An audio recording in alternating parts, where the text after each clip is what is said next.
Today we will discuss about Election Commission of India. This is the last video and last topic of semester.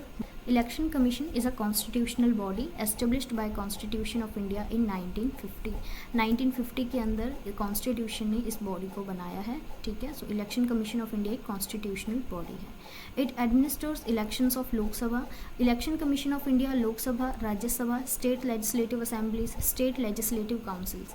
हर एक state के अंदर state legislative council नहीं है, okay. सो कुछ ही states के अंदर state legislative council है.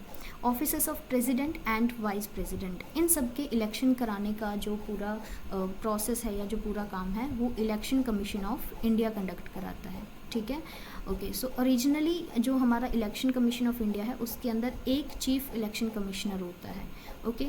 16 अक्टूबर 1989 के अंदर 2 और इलेक्शन कमिश्नर्स को अपॉइंट किया गया, ठीक है, ऐड किया गया, ठीक है. सो अब कितने हो गए इलेक्शन कमिश्नर? 3 इलेक्शन, एक चीफ इलेक्शन कमिश्नर और 2 और इलेक्शन कमिश्नर को अपॉइंट किया गया. सो ये जो पूरा प्रोसेस है ये एंड होता है जनवरी 1990 के अंदर.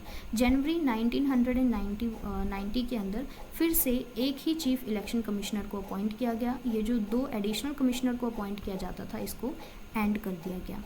इसको the election commissioner amendment act 1989 के अंदर लाया गया, ओके. सो बाद में फिर से इलेक्शन कमीशन ऑफ इंडिया को मल्टी मेंबर बॉडी बनाया गया. जो इलेक्शन कमिश्नर हैं उनका जो टेन्योर है कि वो कितने साल तक मतलब इलेक्शन कमिश्नर रह सकते हैं ये कॉन्स्टिट्यूशन के अंदर प्रिस्क्राइब नहीं किया गया है, ओके, उनका टेन्योर. और इनका जो रिमूवल का प्रोसेस है, जैसे एक इलेक्शन कमिश्नर हैं इनको कैसे रिमूव किया जा सकता है वो रिमूवल का प्रोसेस सेम है जैसे कि सुप्रीम कोर्ट के जज को रिमूव किया जाए, ठीक है. मतलब कि सुप्रीम कोर्ट के जज को जिस प्रोसेस से रिमूव किया जाता है वो सेम रिमूवल का प्रोसेस इलेक्शन कमिश्नर के ऊपर भी अप्लाई होता है. स्टेट लेवल पर हमारे पास स्टेट इलेक्शन कमीशन है, ठीक है. सो स्टेट इलेक्शन कमीशन जो पंचायती राज इंस्टीट्यूशंस हैं और जो डिस्ट्रिक्ट लेवल पे जो इलेक्शंस होते हैं वो सब स्टेट इलेक्शन कमीशन करवाता है. लेकिन हमें यहाँ पे याद रखना है कि state election commission state legislative assembly और स्टेट लेजिस्लेटिव काउंसिल के जो इलेक्शंस हैं उनको कंडक्ट नहीं करवाता, okay. Now functions of election commission. Election commission regular intervals के ऊपर इलेक्शंस को कंडक्ट करवाता है. फ्री और फेयर इलेक्शंस करवाता है, मतलब जो इलेक्शंस हैं उसके अंदर कोई पार्शियलिटी नहीं होनी चाहिए किसी भी पार्टी को लेके. इलेक्शंस फ्री और फेयर है, क्लीन होने चाहिए, okay. Next is regarded as the guardian of election in the country.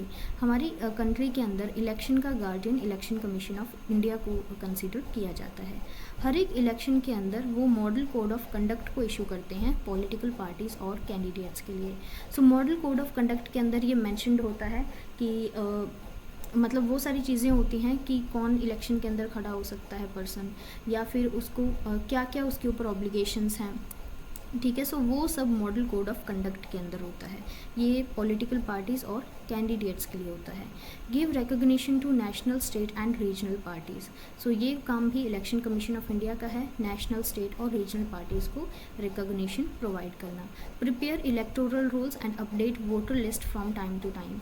Electoral rolls को प्रिपेयर करना और वोटर लिस्ट को टाइम टू टाइम अपडेट करना, ये काम भी इलेक्शन कमीशन का होता है, ओके. सो ये एक बहुत ही छोटा सा टॉपिक है इलेक्शन कमीशन ऑफ इंडिया, और इसी के साथ ये जो फर्स्ट सेमेस्टर है वो कंप्लीट होता है और इसके बाद हम नेक्स्ट सेमेस्टर को स्टार्ट करेंगे. आई थिंक उसकी 1-2 वीडियोस डल भी गई हैं, ठीक है, देख लेना.